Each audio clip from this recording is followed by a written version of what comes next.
যাচ্ছি একটা জায়গায় ঘুরতে। এখানে গুয়াহাটিতে এটা পামুই বলে, পামুই একটা মন্দির। বাট আমি মন্দিরের ভিতরে প্রবেশ করতে পারবো না, বাইরে থেকে তোমাদেরকে দেখানোর চেষ্টা করব।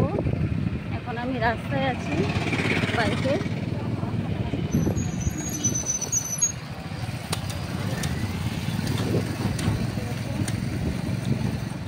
তো আমি যে জায়গাটাতে যাচ্ছি ওখানে গিয়ে তোমাদের সাথে আমি কথা বলবো, দেখানোর চেষ্টা করবো। দাদা পামুই এদিকে না? পামুই জিজ্ঞাসা করছে রাস্তাটা ভুলে